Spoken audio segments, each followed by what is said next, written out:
시청자 여러분 안녕하십니까? 이슈를 더 쉽게 풀어드리는 더 뉴스 시작합니다. 한일 정상회담이 끝난 지 얼마 되지 않아서 일본 정부가 독도를 일본 땅이라고 하고 조선인 강제 동원해서 동원도 빼는 내용의 초등학교 교과서를 승인할 것으로 전해지면서 정치권에서도 파장이 커지고 있습니다. 헌재 결정과 한동훈 장관 책임 문제, 정치 참여 문제를 놓고도 여야 공방 이어지고 있습니다. 더 정치 시간에 풀어드리겠습니다. 전두환 씨의 손자 우원 씨가 공항에서 마약 투약 혐의로 체포되고 배우 유아인 씨도 12시간의 조사를 받고 귀가했습니다. 두 사람의 혐의 내용과 처벌 추이 등에 대해서 자세히 알아보겠습니다. 먼저 오늘의 주요 뉴스부터 보시겠습니다. 일본 정부가 오늘 검정 결과를 발표할 초등학교 교과서에 강제 동원 부정과 독도 영유권 주장을 그대로 담을 것으로 전해졌습니다. 국민의힘은 한일 관계 정상화에 찬물을 끼얹는 행위라며 비판했고, 민주당은 윤 대통령이 국민을 저버린 채 일본에 면죄부를 준 결과라고 지적했습니다. 북한이 새로운 전술 핵탄두로 추정되는 사진과 함께 핵 공중폭발 시험 사실을 공개했습니다. 김정은 북한 국무위원장이 핵무기 생산에 박차를 가하라고 주문한 가운데 7차 핵실험 예고라는 전망도 나왔습니다. 미국의 핵추진항공모함 니미츠함이 부산항에 입항했습니다. 한미 해군이 연합해상훈련을 실시할 예정이어서 북한의 대응이 주목됩니다. 최근 대통령실 의전 비서관과 외교 비서관이 잇따라 교체된 것이 외교 일정 조율 등에서 문제점이 노출된 거라는 분석이 나왔습니다. 외교안보 총괄 책임자인 김성한 국가안보실장 교체설까지 나오고 있습니다. 5.18 유가족 단체와 피해자에 사과하고 싶다며 입국한 전두환 씨의 손자 전우원 씨가 인천공항에서 입국과 동시에 체포됐습니다. 경찰은 전 씨를 상대로 마약 복용 혐의에 대해 조사를 벌이고 있습니다. 일본 정부가 잠시 뒤에 초등학교 교과서 검정 결과를 발표합니다. 초등학교 교과서에 수록된 내용들을 자세히 보고서 정부가 승인을 하는 겁니다. 독도 영유권 억지 주장, 강제 동원 부정 등 왜곡된 역사 인식이 확대될 가능성이 높은 것으로 전해지고 있습니다. 도쿄 연결합니다. 김세호 기자. 네, 도쿄입니다. 네, 우리 땅 독도, 또 조선인 강제 동원 부분을 구체적으로 어떻게 기술할 것으로 예상됩니까? 네, 일본 초등학생 교과서와 관련된 검정 심의회가 오후 1시 반부터 진행되고 있는데요. 이번 교과서 검정 발표에서 눈여겨볼 대목은 강제동원 그리고 독도 관련 서술입니다. 우선 일제 강점기 시절인 조선인 강제징용과 관련해서는 강제 표현이 삭제될 가능성이 큰 것으로 전해지고 있습니다. 일본 정부는 그동안 강제동원의 강제성을 계속 부인해왔습니다. 일본 여당인 자민당 역시 정부의 이러한 입장을 계속 유지할 것을 압박해왔고, 일본 정부 역시 이러한 기조에 변함이 없다는 점을 거듭 확인했습니다.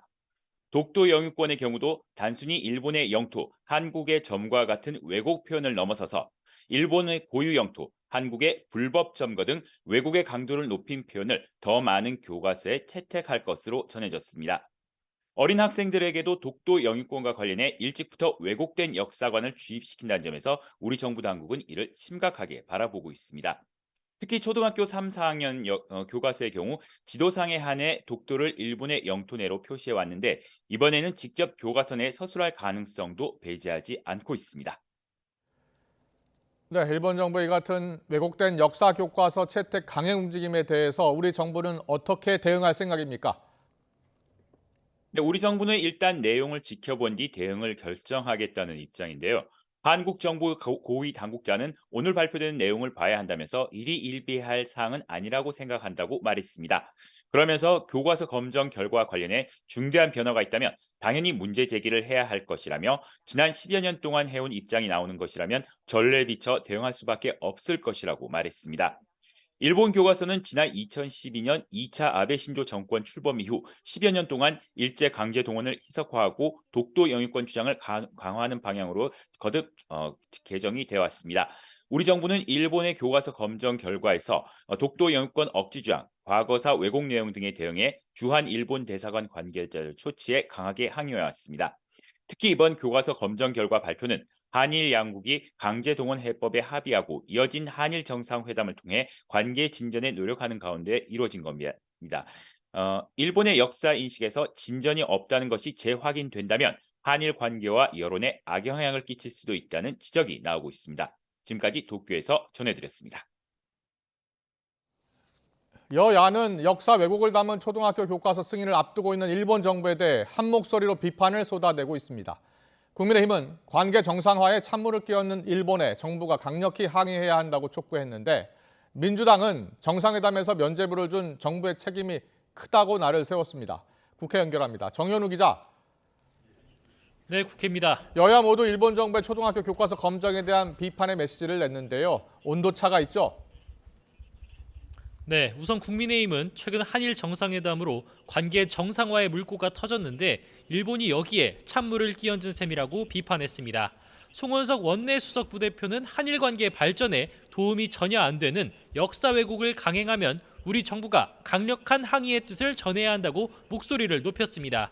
주호영 원내대표는 최근 대일 외교에 대한 비판 수위를 높이는 민주당의 공세를 고려한 듯 교과서 문제는 한일 정상회담과 무관한 일본의 군국주의적 사고가 원인이 됐다고 지적했습니다. 들어보겠습니다.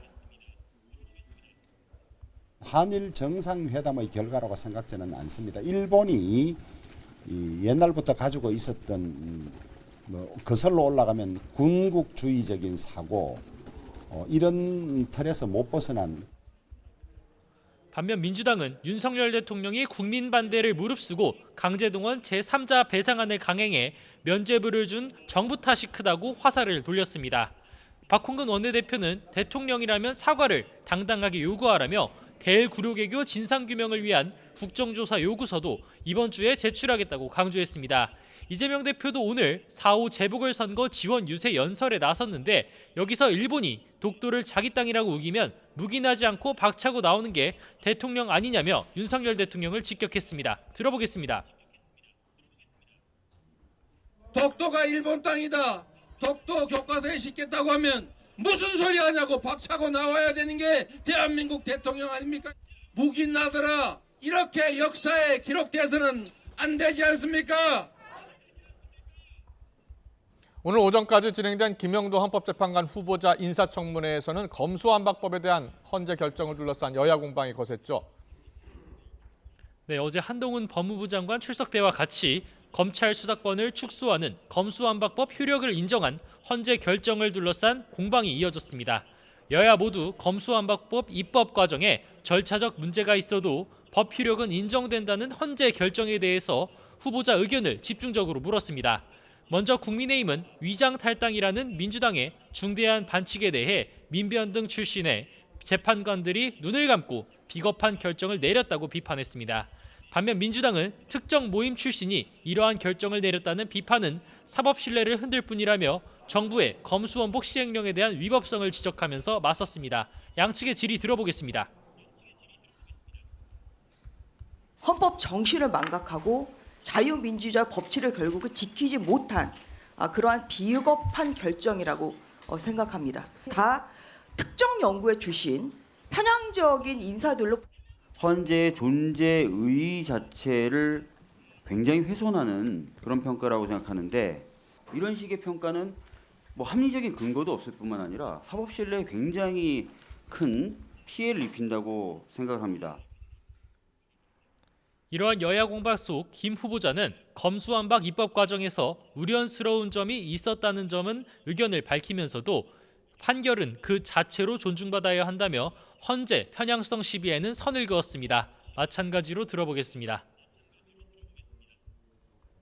어떤 연구회에 속해 있다 하더라도 판사가 그것을 객관성과 공정성을 잃은 재판을 하고 있다라고는 생각하지 않고 이러한 검수완박 공방 외에도 김 후보자 개인 의혹과 관련해 어머니 명의 아파트의 소유권을 둘러싼 질의도 이어졌습니다. 지금까지 국회에서 전해드렸습니다. 대장동 일당 가운데 한 명인 남욱 변호사가 김용 전 민주연구원 부원장이 화천대유 대주주 김만배 씨가 마련한 돈을 전달받아서 간 사실이 있다고 진술했습니다.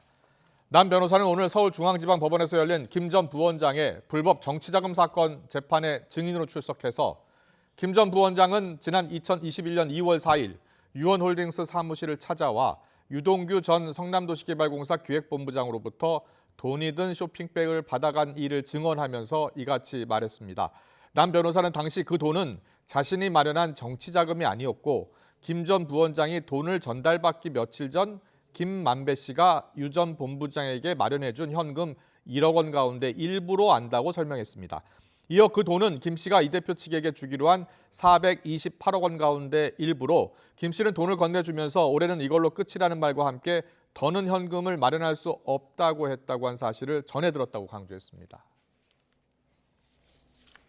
북한 김정은 국무위원장이 언제 어디서든 핵무기를 사용할 수 있게 준비돼야 한다면서 핵무기 생산에 박차를 가하라고 주문했습니다. 그러면서 새로운 전술 핵탄두로 추정되는 물체들을 전격 공개했는데 과거 핵탄두 공개 후 핵실험을 진행했던 사례도 있는 만큼 일각에서는 7차 핵실험을 예고한 거란 해석도 나옵니다. 취재기자 연결해서 자세한 내용 알아보겠습니다. 한현희 기자. 네, 통일 외교 안보부입니다. 네, 북한이 새로운 핵탄두로 추정되는 물체들을 공개했다고요? 네, 그렇습니다.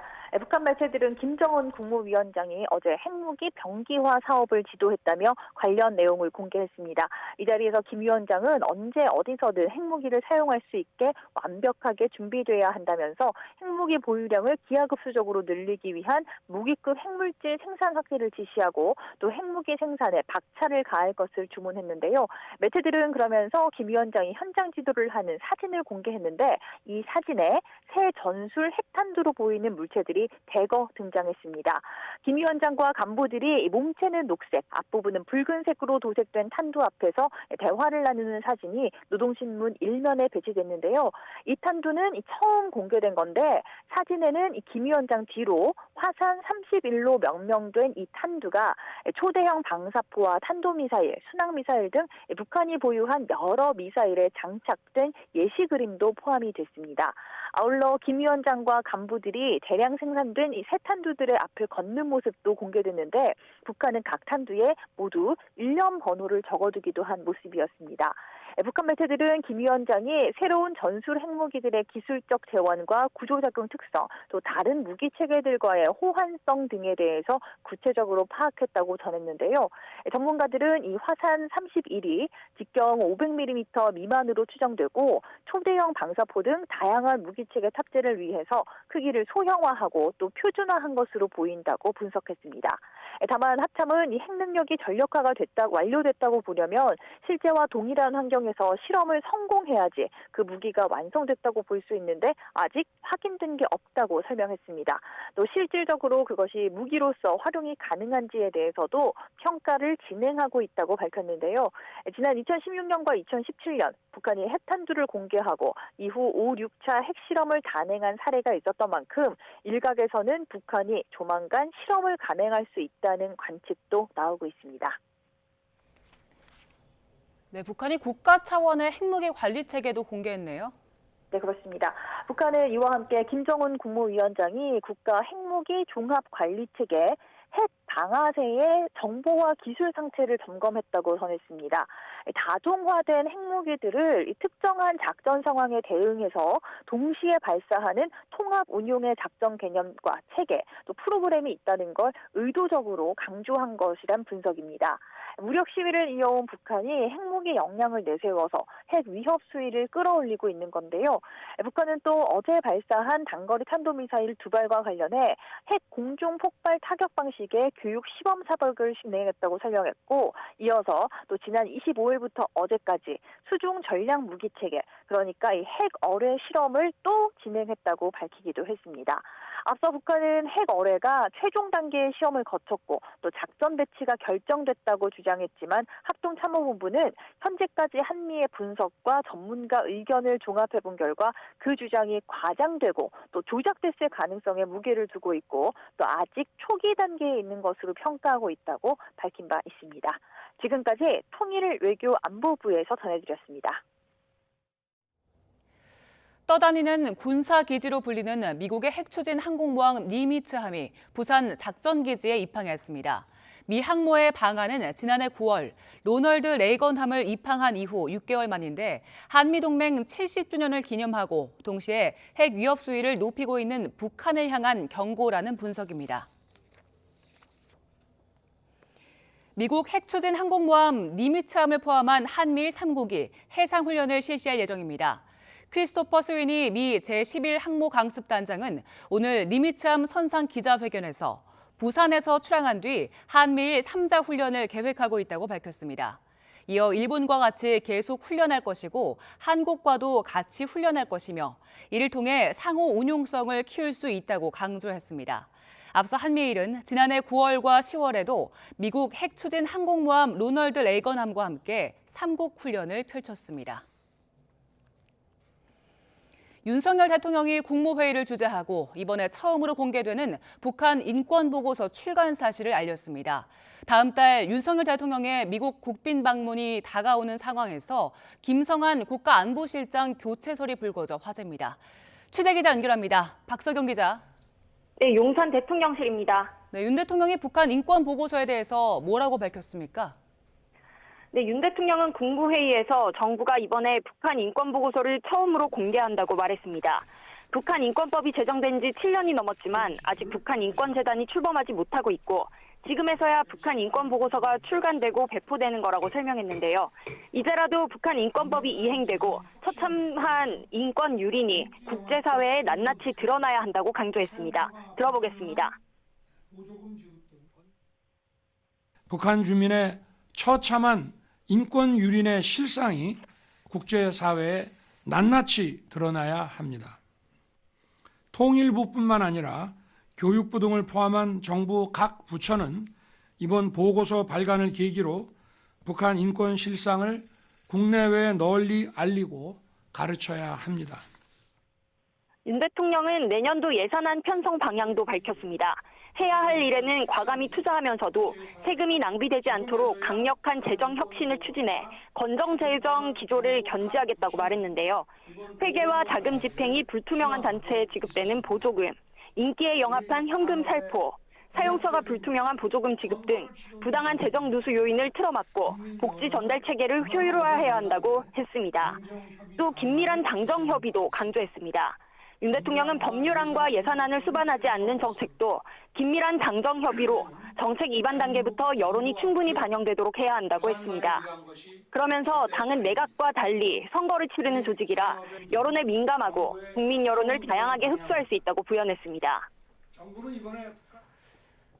윤석열 대통령이 다음 달 미국을 국빈 방문할 예정인데 방미를 앞두고 김성한 안보실장 교체설이 불거졌네요. 네, 김성한 국가안보실장은 그동안 윤석열 정부 외교안보 정책을 총괄해왔는데요. 이명박 정부에서 외교통상부 2차관을 지낸 김 실장은 윤 대통령의 대광초 동창으로 대선 기간 외교안보 과외교사로 불렸습니다. 앞서 방위를 앞두고 대통령실 김일범 의전비서관이 자진 사퇴했고 이문희 외교비서관은 방미와 G7 정상회의 참석 등을 앞두고 교체돼 이례적이라는 평가가 나왔는데요. 대통령실 관계자는 YTN 통화에서 비서관급 2명이 사실상 경질됐는데 총괄 책임자가 자리를 지킬 수 있겠느냐면서 김 실장의 교체설을 부인하지 않았습니다. 여권에서는 방미 일정과 의제 조율 과정에서 미국 측의 공문이나 요청이 누락되거나 외국 정상들의 친전 등이 실시간으로 보고되지 않아 실책이 쌓인 것으로 보고 있습니다. 다만 대통령실은 김 실장의 교체설에 대해 들은 바가 없다며 공식 입장을 내지는 않고 있습니다. 지난해 5월 윤석열 정부가 출범하며 꾸려진 일기 참모진이 대부분 유지되는 가운데 취임 1년을 전후해 외교 안보 라인을 신호탄으로 대통령실 인적 개편이 큰 폭으로 진행될 거라는 관측도 나옵니다. 지금까지 용산 대통령실에서 YTN 박서경입니다. 다음 달 26일 윤석열 대통령과 조 바이든 미국 대통령의 국빈 만찬 때 양국 유명 가수의 합동 공연이 추진되고 있습니다. 대통령실 관계자는 YTN에 K-팝 4인조 걸그룹인 블랙핑크와 미국의 유명 스타 레이디 가가의 합동 공연이 조율되고 있다고 밝혔습니다. 국빈 만찬은 초청국에서 주최하는 행사로 참석자 섭외도 미국 측이 주도하고 있고 섭외 대상에는 한국 영화 기생충과 미나리, 드라마 오징어 게임의 출연자도 오른 걸로 전해졌습니다. 고 전두환 씨의 손자 전우원 씨가 오늘 인천공항 미국으로 입국하자마자 마약 투약 혐의로 체포가 됐습니다. 전 씨는 5.18 민주화 운동 피해자들에게 사과하고 싶다고 다시 한번 사과의 뜻을 밝혔습니다. 이준엽 기자의 보도입니다. 뉴욕에서 인천공항으로 입국한 고 전두환 씨의 손자 전우원 씨. 5.18 민주화 운동 피해자들의 사과하고 싶다면서 입을 뗐습니다. 민폐 끼쳐드려서 죄송하고 이번에 수사받게 되는 거 최대한 열심히 협조해서 수사받고 나와서 빨리 5.18 단체 유가족분들, 피해자분들께 사과드리고 싶어요. 이미 SNS로 5.18 기념재단과 접촉해 귀국한다면 바로 유가족들을 찾겠다고 밝혔던 전 씨는 사과의 이유도 설명했습니다. 죄인이니까요. 그리고 저의 삶이 소중한 만큼 이 모든 사람들의 삶이 소중하고 저는 지금 살아있지만 그분들은 여기 안 계시니까. 5.18 기념재단도 전 씨의 발언을 매우 진지하게 보고 있다고 대답했지만 전 씨는 광주로 바로 향할 수 없었습니다. 지난 17일 마약 범죄를 자수하겠다며 마약으로 의심되는 물질을 투약하는 모습을 인터넷 생방송한 탓입니다. 전 씨를 수사해오던 경찰은 인천국제공항에서 바로 전 씨를 체포하고 소변과 모발을 채취한 뒤 서울경찰청 마약범죄 수사대로 조사를 위해 데려갔습니다. 공항에서 이미 전 씨는 마약 혐의에 대해 모두 시인했습니다. 방송에서 제 죄를 피할 수 없도록 전부 다 보여드렸습니다. 미국에서 병원 기록도 다 제가 마약을 사용한 기록이 있으니까 그거 확인해 보시면 될 거예요. 경찰은 이미 전 씨 말고도 전 씨가 SNS를 통해 마약을 투약했다고 지목한 지인 2명을 불러 조사했습니다. 전 씨에 대해선 구속영장이 신청되지 않을 것으로 보입니다. 체포영장 시한인 48시간이 지나기 전에 나올 수도 있는데 이후 전 씨 말대로 5.18 피해자들에게 직접 사과하러 갈 가능성도 있습니다. YTN 이준엽입니다. 배우 유아인 씨가 마약류 투약 혐의와 관련해서 12시간 동안의 경찰 조사를 받고 귀가했습니다. 유 씨는 조사를 마친 뒤 취재진에게 불미스러운 일로 큰 실망을 드려 깊이 반성한다며 고개를 숙였습니다. 직접 들어보겠습니다. 불미스러운 일로 이런 자리에 서서 그동안 저를 사랑해 주셨던 많은 분들께 큰 실망을 드리게 된 점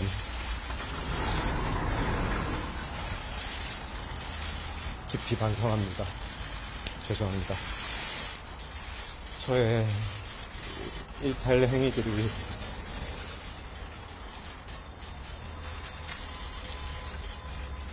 누구에게도 피해를 끼치지 않는다 그런 식의 자기 합리화 속에서 그런 잘못된 늪에 빠져 있었던 것 같습니다. 이런 순간들을 통해 그동안 제가 살아보지 못한 진정이 더 건강한 순간들을 살 수 있는 기회로 삼고 싶습니다. 네, 그럼 여기서 오늘 공항에서 체포된 전두환 씨 손자 우원 씨, 그리고 역시 마약류 투약 혐의로 12시간 조사받고 귀가한 유아인 씨, 구체적으로 혐의 내용이 어떻게 되고 처벌 수위는 어떤지 알아보겠습니다. 네, 특히 유아인 씨는 마약 사건 전문 변호사 등 호화 변호인단을 선임해서 방어에 나섰습니다. 향후 진행될 경찰 수사의 쟁점 무엇인지 김희준 변호사와 이야기 나눠보겠습니다. 어서 오세요. 어서 오십시오. 네, 안녕하세요. 네, 안녕하세요. 먼저 전우현 씨 이야기 해보겠습니다. 네. 마약 혐의로 공항에서 체포가 됐잖아요. 네. 그런데 미국에서 마약을 했어도 한국에서 처벌을 받는 겁니까? 속윤지 원칙이 적용되기 때문에요. 네. 우리나라 사람 같은 경우에는 애국에 나가 있다고 하더라도 우리나라 법에 적용을 받습니다. 네. 그래서 애국에서 마약을 투약했다고 하더라도 우리나라 법에 의해서 금지되는 마약이면은 네. 당연히 형사처벌을 받게 되고요. 예. 또 그와 이제 반대되는 개념으로 속죄주의라는 게 있습니다. 속죄주의는 비록 애국인이라고 하더라도 우리나라 용토 안에서 우리나라 법에 위반되는 범죄를 저질렀으면은 처벌을 받는 것을 말합니다. 네. 그런데 미국에서 마약을 본인이 투약했다고 하고요. 그 영상을 보니까 체포되는 장면도 있었거든요. 네. 그러면 미국에서도 체포를 해서 조사를 해야 되는 거 아닙니까? 제 추측으로는 병원으로 실려갔지 않습니까? 네. 병원으로 실려가가지고 유튜브 방영 중에 복용했던 약물이 무엇인지 확인을 했을 겁니다. 확인을 해본 결과 만약에 미국 법에도 위반되는, 미국 법에 의해서 처벌되는 그런 마약류였다고 하면은 당연히 현행범 체포가 돼서 수사가 진행이 됐을 건데요. 그냥 그대로 나오고 우리나라 입국한 걸로 봐서는 뭐 그런 종류의 마약은 아니었던 것 같아요. 그리고 본인의 인터뷰 내용을 보더라도 미국의 병원의 진료 기록을 보면은 본인의 투약 내역이 나와 있다고 하는 걸로 봐서는 미국에서는 허용되는 의료용 마약일 가능성이 있거든요. 다만 미국에서 허용되는 의료용 마약이라고 하더라도 우리나라 법에 의해서 다 허용되는 것은 아닙니다. 그건 하나하나 구분해서 따져봐야 되거든요. 만약에 미국에서도 불법인 마약류를 투약한 걸로 드러나면 우리나라에서도 처벌을 받고 미국에서도 처벌을 받게 됩니까? 양쪽 국가에서 다 처벌을 받습니다. 다만 이제 어느 한 국가에서 처벌을 받으면은 다른 나라 국가에서 형사 재판을 받게 되면은 그 부분을 양형에 반영을 하는 거죠. 그러면 미국에서 어떤 마약을 했는지 우리 당국에서 수사 당국에서 다시 검사를 하겠네요. 네, 오늘은 체포가 됐으니까 뭐 모발 검사나 소변 검사를 진행을 해가지고 구체적으로 어떤 종류의 마약을 투약한 것인지에 대해서 확인 절차에 들어갈 것입니다. 그렇군요. 다만 이 체포를 하게 되면 48시간 이내에 구속영장 신청 여부를 결정을 해야 되는데 그 48시간 이내에 그 결과가 안 나올 가능성도 있습니다. 그럼 일단 석방을 해줘야 되거든요. 그리고 만약에 검사 결과 불법 마약을 흡입한 것으로 확인이 되면 그러면 다시 체포하는 겁니까? 다시 체포할 수도 있고 그 상태에서 수사를 진행을 해서 사안이 중대하면은 사전 구속영장이라 해가지고 체포되지 않은 상태에서 영장을 청구할 수도 있습니다. 그렇군요. 일단 한국에 입국을 해서 소변 검사 그리고 모발 검사를 한다고 말씀하셨는데 그 외에 여러 가지 증거들은 또 미국에 남아 있지 않습니까? 그 부분들은 어떻게 조사합니까? 일단은 본인은 지금 마약을 투약을 했다고 인정을 하고 있는 상황이기 때문에 본인이 인정한다 해가지고 무조건 범죄로 처벌할 수 있는 것은 아니거든요. 객관적인 증거가 뒷받침이 돼야 되는 것이기 때문에 모발 검사하고 소변 검사를 하는 거고 거기서 만약에 이제 양성 반응이 나왔고 마약의 종류가 특정이 됐다면은 본인이 순순히 진술을 할 것 같아요. 그러면 미국에 있는 뭐 기록이라든가 객관적인 자료도 뭐 쉽게 얻을 수 있을 것 같고 본인이 아직까지는 협조적인 상태이기 때문에 뭐 그런 부분은 크게 염려를 안 해도 될 것 같습니다. 알겠습니다. 전우원 씨는 뭐 광주로 가서 광주 민주화운동 유가족 또 피해자들에게 사과를 한다고 했는데 미국에서 여러 가지 폭로를 했습니다. 비자금 관련 폭로도 했거든요. 어떻게 수사가 진행이 될 것 같습니까? 실제 이제 비자금이 존재하는지 여부부터 문제가 되지 않겠습니까? 비자금이 존재한다면 그걸 어떻게 조성을 했는지 조성 경위가 이제 문제가 될 것이고요. 그 비자금의 성격, 그게 뇌물인지 어떤 횡령 금액인지 뭐 그런 것들을 밝혀내야 됩니다. 그래서 그걸 토대로 해가지고 과연 이게 범죄에 해당하는 것인지 여부를 따져봐야 되겠죠. 비자금 부분은 그렇고 지금 추징금 같은 경우에도 우리가 추징하지 못한 금액들이 상당히 있잖아요. 지금 800억이 넘게 남아 있는데 그 부분도 추징이 가능합니까? 추징금 같은 경우에는 이제 전두환 전 대통령이 사망을 했기 때문에 그 추징금 채무는 상속이 되지가 않거든요. 그래서 추징금 재판을 받은 당사자가 사망을 했기 때문에 현행법에 의해서는 실질적으로 추가로 이걸 몰수를 추징을 한다는 것은 쉽지가 않습니다. 어떤 특별법이 제정이 돼야 되는 상황입니다. 그렇군요. 알겠습니다. 유아인 씨 이야기 해보겠습니다. 유아인 씨 경우에는 지금 뭐 여러 가지 마약을 한 것으로 전해지고 있잖아요. 구체적으로 어떤 혐의를 받고 있습니까?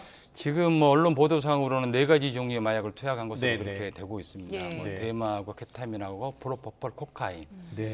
근데 그 코카인 같은 경우는 마약이고요. 그러니까 마약류 관리에 관한 법률에 보면은 마약류라고 규정을 하면서 마약, 향정신성 의약품, 대마 이렇게 구분을 하고 있습니다. 그래서 이제 마약 같은 경우에는 코카인 같은 게 마약이고 케타민, 프로포폴 같은 경우는 향정신성 의약품이고요. 대마는 그냥 대마입니다. 다만 그 마약류의 종류에 따라서 법에서는 법정형을 달리 규정을 하고 있습니다. 어떻게 되죠? 대마 같은 경우는 5년 이하의 징역으로 규정을 하고 있는데요. 나머지 향정이나 마약 같은 경우에는 10년 이하의 징역형 또는 1억 원 이하의 벌금에 처하도록 되어 있습니다. 그러면 뭐 정확한 조사 결과가 나와야 알겠지만 지금 알려진 바로 4가지 투약을 했던 게 만약에 인정이 되면 형량은 어떻게 됩니까? 형량은 이 실체적 경합범이기 때문에 그 규정상으로는 2분의 1까지 가중이 되거든요. 심리는 기준으로 하면 15년까지는 선고가 가능한데 실질적으로 이제 초범이기 때문에 그런 부분들이 가만히 되고 실제 이제 범행의 횟수라든가 장소라든가 뭐 일치라든가 이런 걸 따져봐 가지고 나중에 최종 형량 결정이 되고요. 근데 가장 이제 문제가 될 수 있는 것은 단순 투약 사범이 아니라 예를 들어서 외국에서 우리나라로 마약을 가지고 들어왔다면은 그런 게 밝혀진다면 굉장히 무거워지거든요. 어떤 범죄가 추가되는 겁니까? 그건 밀수 범죄에 해당되기 때문에 그건 5년 이상의 징역, 무기징역까지 가능합니다. 그래서 이제 그 경찰에서 수사를 열심히 하고 있는데 과연 어떤 부분까지 밝혀낼 수 있을지는 두고 봐야 될 것 같습니다. 그러면 이게 혼자 투약한 게 아니라 뭐 다른 사람과 함께 투약을 했다거나 건넸다거나 이런 것들도 더 추가적으로 구형이 가능한 겁니까? 그런 부분은 좀 무거워질 수가 있죠. 혼자 단순히 공급을 받아가지고 혼자서 투약을 했다면은 좀 단순하게 볼 수가 있는데 여러 사람하고 같이 투약을 하고 여러 사람하고 투약을 할 때 본인이 어떤 마약을 공급을 해줬다면은 이건 단순 투약 사범이 아니라 공급책이 되거든요. 그렇군요. 그럼 굉장히 형량이 무거워질 수 있습니다. 네. 그런데 이제 그런 혐의들이 다 입증이 돼야 될 겁니다. 그렇습니다. 그리고 그런 범죄 사실이 있는지도 확인이 돼야 될 것 같고요. 언제 어디서 어떻게 얼마나가 다 중요한 거 아닙니까? 다 중요하죠. 어떤 종류의 마약을 했는지까지요. 그런데 보면은요. 지금 입증하기가 쉽지 않을 수도 있다라는 주장도 있더라고요. 어떤 이유 때문입니까? 일단은 제가 보면 프로포폴 같은 경우는 병원 진료 기록이 있기 때문에 그게 뭐 횟수라든가 뭐 일시 장소라든가 뭐 투약량이라든가 그런 것은 특정이 쉽게 될 것 같고요. 다만 이제 그런 기록들이 없는 뭐 케타민이라든가 코카인이라든가 뭐 그런 것 같은 경우에는 구체적으로 조사를 통해 가지고 일시 장소를 특정을 해야 되거든요. 지금 우리나라 법은 어떻게 되어 있냐면은 범죄 사실을 어느 정도 특정을 해줘야 돼요. 구체적으로 특정을 하지 않으면은 객관적으로 모발 검사를 통해서 양성 반응이 나왔다고 하더라도 그게 특정이 안 되면 공소 사실이 특정이 안 됐다고 해가지고 공소 기각 판결을 합니다. 그렇군요. 일단은 모발이나 소변에서 채취가 돼도 언제 어디서 그걸 특정하지 못하면 기각될 수 있다는 거예요? 그게 처벌을 하기가 어려워질 수 있다는 거죠. 그래서 수사는 이제 그 부분에 집중이 될 거예요. 만약에 본인이 순순히 언제 어디서 했다고 자백을 하면은 수사가 쉽게 넘어갈 수가 있는데 그렇지 않고 묵비권을 행사를 한다든가 부인을 한다든가 하게 되면은 굉장히 어려워질 수가 있어서 지금 제가 언론 보도상으로 보기에는 모발 감정을 할 때 그냥 감정을 한 게 아니라 잘게 쪼개가지고 하는 구분 감정을 했다고 나와 있거든요. 구분 감정을 한 이유는 어느 정도 기간을 특정하기 위한 수사기관 노력이에요. 그렇군요. 공소 사실을 특정하기 위한. 그게 구간별로 다 확인을 하면 언제부터 했는지가 나옵니까? 대충이 어느 정도 기간은 나옵니다. 정확한 일치는 특정할 수는 없지만은 대충이 어느 정도 언제 어디서까지 해가지고 대충의 기간은 나오기 때문에 그걸 근거로 해가지고 공소 사실을 특정을 하는 겁니다. 일단 경찰이 유한 씨를 추가 소환할 방침인데 구속영장 신청 여부는 어떻게 보세요?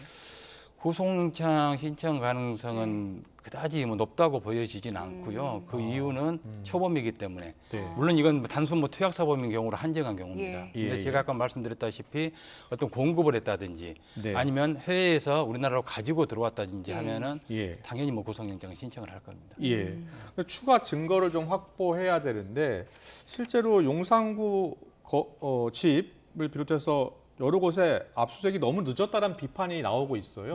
거기에 대해서는 어떻게 생각하세요? 좀 약간 떨어진 감은 있는 것 같아요. 제가 보기에도 저도 검찰에 있을 때 마약 수사를 많이 했지만 사실 압수수색은 신속하게 하는 게 그렇죠. 증거를 확보해야 되니까요. 객관적인 증거를 확보하는 데 유리하거든요. 근데 시간이 좀 소요된 느낌은 있습니다. 그럼 한 달 만에 압수수색을 했다는데 마약 성분 검출 뒤에요.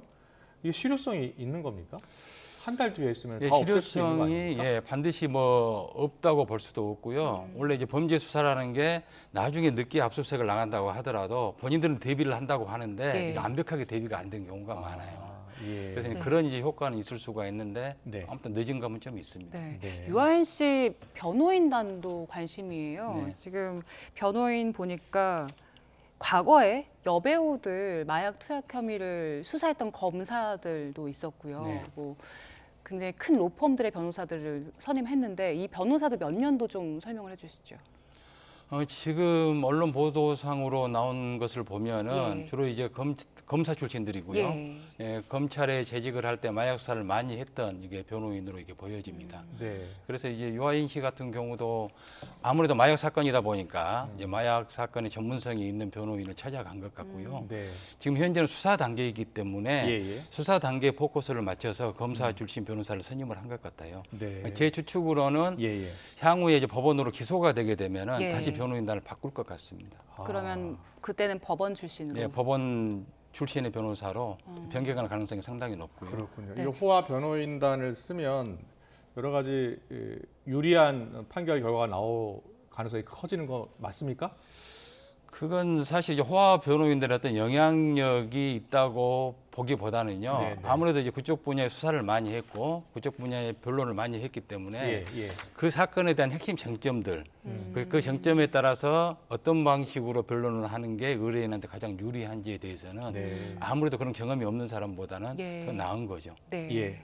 유아인 씨가 애초에는 24일에 소환될 예정이었는데 바로 전날에 소환 일정을 네. 바꿨었잖아요. 이런 수사 지연 전략이 앞으로 좀 불리하게 작용하지 않을까요?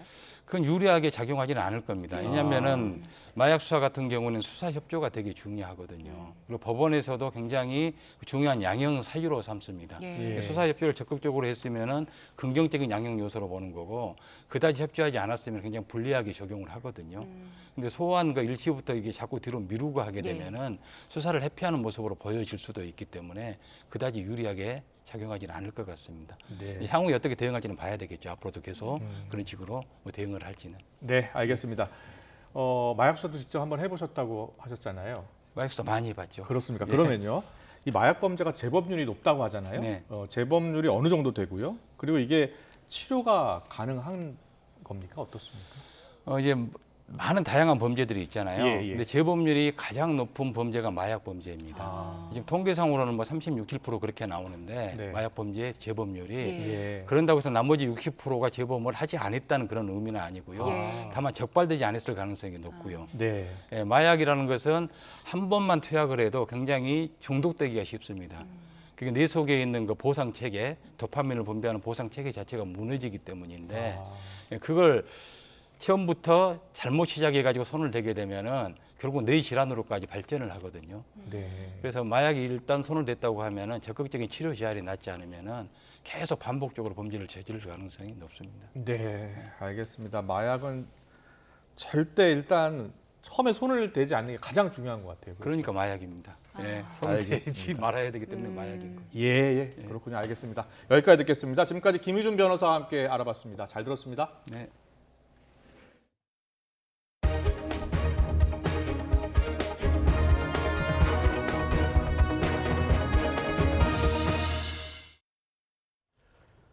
필리핀 마닐라행 대한항공 여객기의 실탄을 반입한 혐의를 받고 있는 70대 미국인에 대한 체포영장이 발부됐습니다. A씨는 지난 10일 인천공항을 출발해 필리핀 마닐라로 가는 대한항공 여객기에 9mm 실탄 2발을 반입한 혐의를 받고 있습니다. 미국 라스베이거스를 출발해 지난 10일 인천공항을 통해 입국한 A씨는 이미 환승해 필리핀 마닐라로 떠난 것으로 파악됐습니다. 경찰은 이번에 발부된 체포영장은 국내에서만 효력이 있는 만큼 우선 피의자를 검거하는 데 주력하고 있다고 설명했습니다. 길을 걷던 20대 남성이 공기총에서 발사된 걸로 추정되는 총탄에 맞아 다치는 사고가 발생해 경찰이 수사에 나섰습니다. 경기 이천경찰서는 지난 9일 오후 이천역 근처를 지나던 20대 행인 A씨가 오른쪽 턱 부위에 총탄을 맞은 사고를 접수해 경위를 조사하고 있습니다. 5.5mm 공기총에서 발사된 걸로 보이는 총탄은 찌그러져 있었는데 경찰은 A씨를 겨냥해 바로 날아온 건 아니고 어딘가에 부딪혀 튀면서 A씨를 맞춘 걸로 추정하고 있습니다. 경찰 관계자는 관내 등록된 총기는 모두 GPS 추적이 가능한데 해당 총탄을 사용하는 총기는 없었다며 주변 CCTV 영상을 확인하고 다른 경찰서와 협조해 용의자를 찾겠다고 밝혔습니다. 대구 동부경찰서는 술에 취해 동네를 돌아다니며 곳곳에 불을 지른 혐의로 50대 A씨에 대해 구속영장을 신청했습니다. A씨는 지난 26일 새벽 2시 40분쯤 대구 입석동에 있는 음식점에서 술을 마신 뒤에 근처 페인트 판매점 앞에 보관된 페인트통에 불을 지르고 달아난 혐의를 받고 있습니다. 또 10여 분 뒤에는 근처 다른 가게 앞에 나타나 주차된 트럭에도 불을 지른 혐의를 받고 있습니다. 지난달 국내 수출 물량이 한 달 전보다 소폭 증가한 것으로 나타났습니다. 5개월 만에 반전입니다. 다만 수출 금액은 감소세에서 벗어나지 못했고 교역 조건은 23개월째 내림세를 이어갔습니다.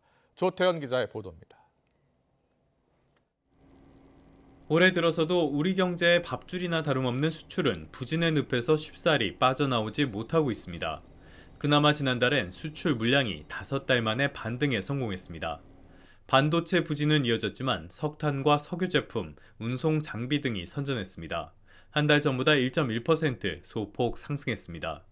다만 수출 금액으론 여전히 부진했습니다. 전체 수출 금액 지수는 6.9% 하락해 5개월 연속 내림세를 이어갔습니다. 주력 제품인 컴퓨터와 전자, 광학기기의 수출 금액이 36% 넘게 급감했습니다. 2009년 1월 이후 가장 큰 하락폭입니다. 결국 고부가 가치 산업에서 수출이 좀 줄고 비교적 다른 제조업 분야에서 수출이 늘었다는 것을 의미하는 것으로서 어떻게 보자면 수익성이 그렇게 좋아지진 않았다라고 아마 해석을 할 수 있을 것 같습니다. 수출 상품 1단위로 수입할 수 있는 상품의 양을 뜻하는 순상품 교육조건 지수도 악화 일로입니다. 지난달 순상품 교육조건 지수는 1년 전 같은 달보다 4.5% 하락했습니다. 무려 23개월 연속 내림세로 지난 2017년 12월부터 2020년 3월까지 28개월 연속 악화 이후 가장 긴 기간입니다. 정부는 하반기부터 상황이 나아질 것으로 기대하고 있습니다. 하지만 세계적인 금융 불안이 이어지고 있어 상황을 낙관하긴 어렵다는 우려도 여전합니다. YTN 조태현입니다.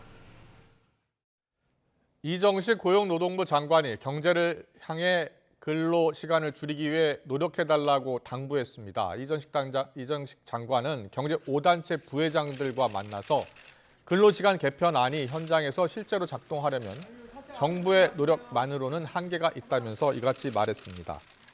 이어 근로시간 개편안을 통해 근로시간 제도의 경직성을 완화하고 공짜 노동을 근절하면 모두에게 좋을 것으로 기대했지만 노동시간만 늘어날 것이란 우려가 큰 상황이라면서 포괄임금 5남용과 임금 체불 등 불법, 편법 관행에 무관용 원칙으로 강력 대처하겠다고 강조했습니다.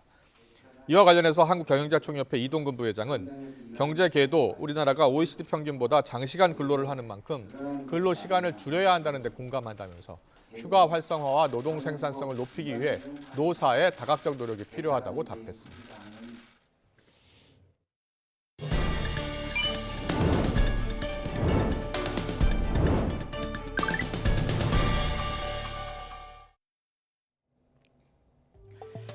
최근 노량진 컵밥거리의 모습입니다. 몇 년 전까지만 해도 끼니 때마다 줄을 길게 선 공시생들로 북적였지만 이제는 그런 모습을 찾아보긴 어려운데요.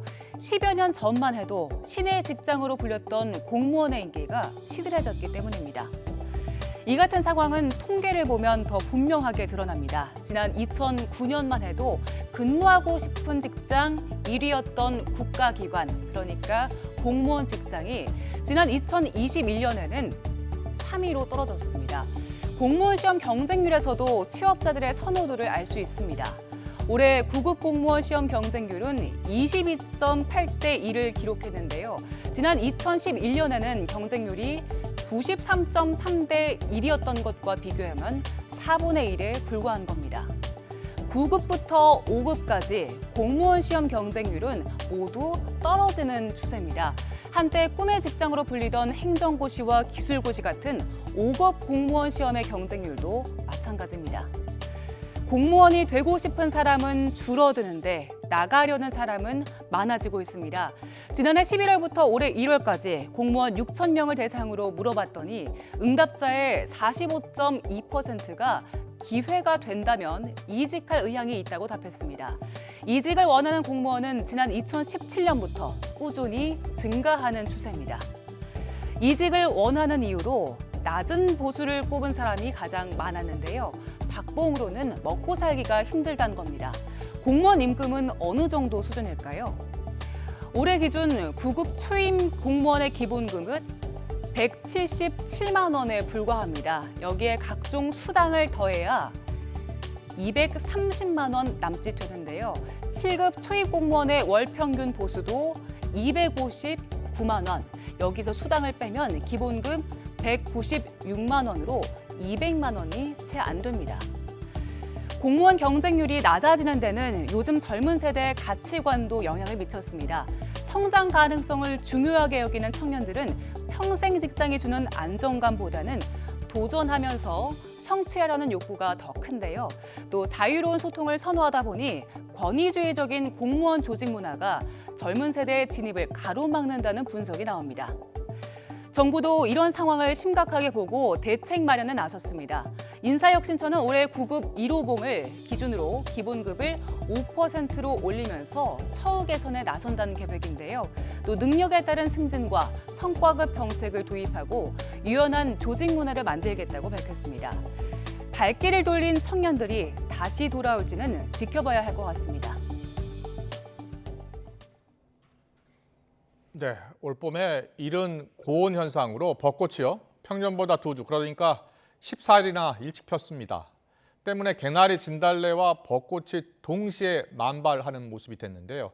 시기를 못 맞춘 봄꽃 축제, 하지만 생태계에도 혼란이 우려되고 있습니다. 정혜윤 기자의 보도입니다. 노란 개나리가 산책로를 따라 줄을 서듯 활짝 폈습니다.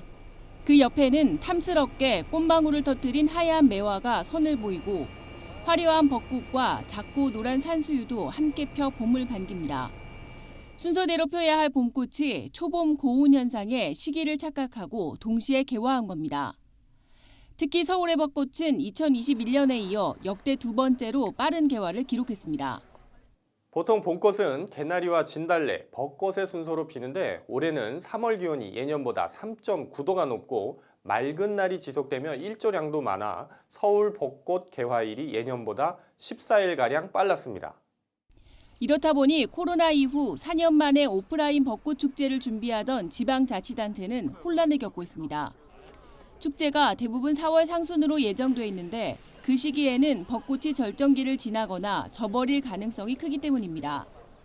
개화가 예정보다 빨리 돼가지고요.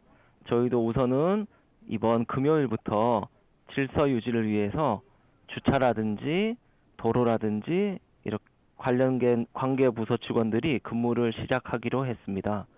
봄꽃의 이른 개화는 생태계 전반에도 큰 영향을 줍니다.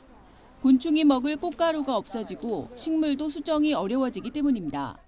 깨어나서 나왔는데 꽃은 다 지고 없고 그러다 보니까 걔네들 먹이는 또 사라지고 수정률이 이제 좀 저하되기 때문에 봄철 고온은 모기도 일찍 깨워 전국에 일본대염주의보가 내려졌습니다. 온난화로 인한 봄철 기온 상승이 생태계와 봄꽃 축제 그리고 국민 건강에도 악영향을 주고 있습니다. YTN 정혜윤입니다. 공기가 한층 더 부드러워지면서 온화함이 감돌고 있습니다. 현재 서울 기온은 14.7도로 예년 기온을 조금 웃돌고 있는데요. 대기질도 지금은 양호해서 야외 활동하기 무척 좋습니다. 다만 공기가 점차 탁해지겠고요. 일교차가 10도 이상 크게 벌어져 주의가 필요하겠습니다. 오늘에 이어 내일도 전국이 대체로 맑겠습니다. 지금은 전국의 대기질 보통 수준 보이고 있는데요. 하지만 중국발 스모그가 유입되면서 중서부와 일부 남부지방은 점차 초미세먼지 농도 나쁨 수준까지 오르겠습니다.